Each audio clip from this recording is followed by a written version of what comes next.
Okay మరి seasonal food లో రాజు గారు ఈ రోజు ఎలాంటి రుచికరమైన వంట చేస్తారో చూద్దాం. సో రాజు గారు మేము అందరం వెయిటింగ్ ఒక మంచి రెసిపీ ఏం చేస్తున్నారు? దోశ చేస్తున్నానండి. దోశ కొంచెం డిఫరెంట్ ఫ్లేవర్స్ లో. ఓకే క్యారెట్ పాలక్ కాంబినేషన్ లో చేస్తున్నానండి. సో అయితే టేస్టీగా ఉంటుంది, అలాగే కలర్ఫుల్ గా కూడా ఉంటుంది అనుకుంటా కదా ఈ దోశ. సేమ్ టైం ఇంకా హెల్దీ. మామూలుగానే దోశ హెల్దీయే. అవును. సో అది క్యారెట్ పాలక్ కాబట్టి ఇంకా హెల్దీగా సో దోశల్లో కూడా మనం చాలా రకాలు ట్రై చేస్తుంటాం కాబట్టి ఇది ఇంకొక యాడ్ అవుతుంది అనమాట. అంటే ఇంకా రెండు రకాల కాంబినేషన్స్ తీసుకుంటున్నాను. జనరల్ గా సింగిల్ కాంబినేషన్ లో చేస్తాం కదా. అవును. సో అయితే ఇక్కడ మీరు పాలక్ ఇంకా క్యారెట్ తీసుకుంటున్నారు. అవునండి. ఓకే మరి పాలక్ క్యారెట్ దోశకు కావాల్సిన పదార్థాలు ఏంటో ఒకసారి చూద్దాం. పాలక్ క్యారెట్ దోశ తయారు చేయడానికి కావాల్సిన పదార్థాలు: పాలకూర పేస్ట్ అరకప్పు, క్యారెట్ పేస్ట్ పావు కప్పు, బియ్యం 1 కప్పు, మినపప్పు అరకప్పు, ఉప్పు తగినంత, జీలకర్ర 1 టీ స్పూన్, తరిగిన పచ్చిమిరపకాయలు 3, అల్లం చిన్న ముక్క, నూనె 2 టేబుల్ స్పూన్లు. కావాల్సిన పదార్థాలు చూసారు కదా, స్టార్ట్ చేద్దాం రాజు గారు. ఓకే అండి.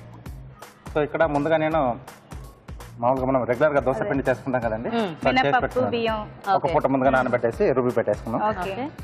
సో దీంట్లో పెనం ఆన్ చేయనా రాజు గారు? ఆన్ చేయండి.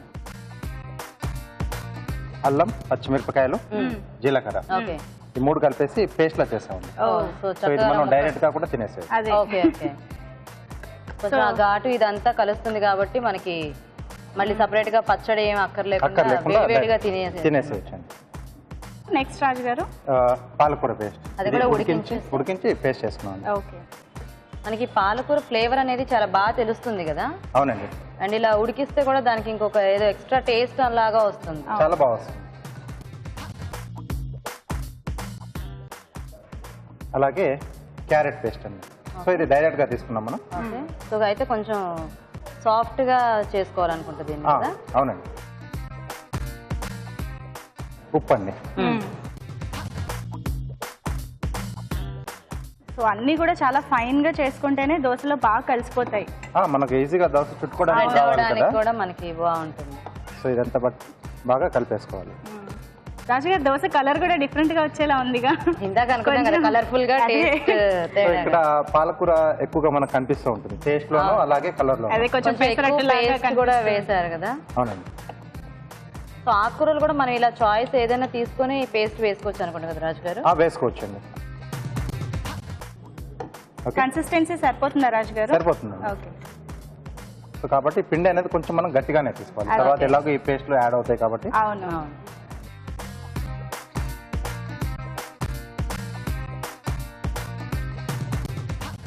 యాక్చువల్గా ఇలా చూస్తే అది పెసరట్లాగే చూసిన వాళ్ళు కూడా పెసరట్టే. టేస్ట్ మాత్రం మనకి ఆ డిఫరెన్స్ తెలుస్తుంది కానీ చక్కగా. బాగుంటుంది. ఉల్లిపాయలు కూడా వేసుకోవచ్చా? ఇంకా అది చాయిస్ మన. కాకపోతే అప్పుడు వీటి టేస్ట్ మళ్ళీ అంతగా తెలియదేమో.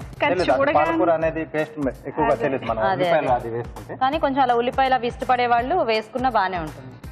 సో లేదా క్యారెట్ తురుము కూడా ఇంకా అంటే క్యారెట్ ఎక్కువ తినాలి అనుకుంటే కూడా తురుము కూడా వేసుకోవచ్చు. ఓకే.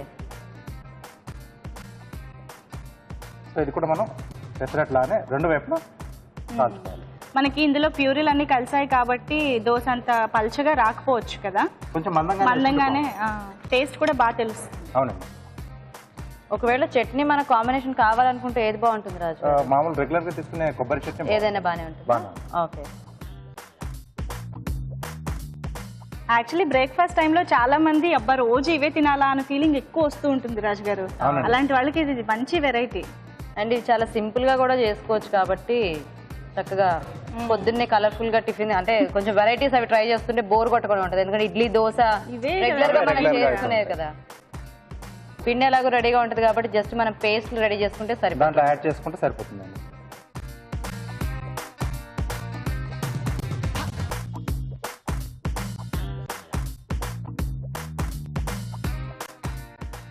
సో కొంచెం అన్ని వైపులా నెమ్మదిగా తీసేసుకుని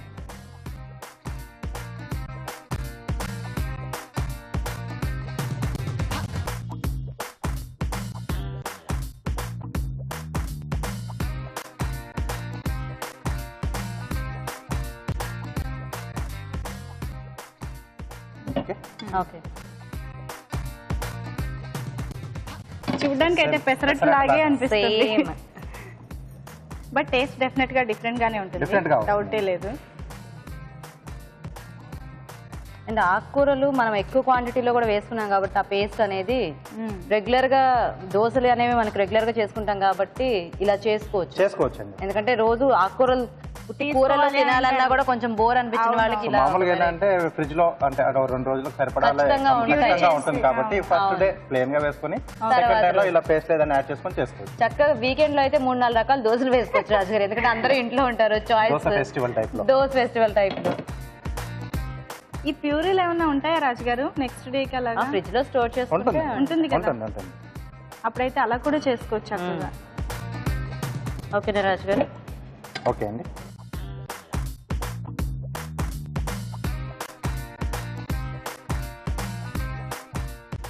ఓకే రెడీ దోశ. ఓకే చూసారు కదండి, వేడివేడిగా పాలక్ క్యారెట్ దోశ రెడీ. మరి టేస్ట్ చూసే ముందు ఈ దోశ తయారీ విధానం ఇంకోసారి చూద్దాం.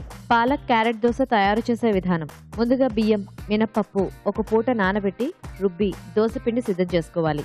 అల్లం, పచ్చిమిరపకాయలు, జీలకర్ర కలిపి పేస్ట్ సిద్ధం చేసుకోవాలి. ఒక బౌల్లో దోశ పిండి, అల్లం పచ్చిమిర్చి పేస్ట్, పాలకూర పేస్ట్, క్యారెట్ పేస్ట్, ఉప్పు వేసి బాగా కలుపుకోవాలి. ఈ మిశ్రమాన్ని పెనంపై దోశలా పోసి నూనెతో 2 వైపులా కాల్చుకోవాలి. అంతే, పాలక్ క్యారెట్ దోశ రెడీ.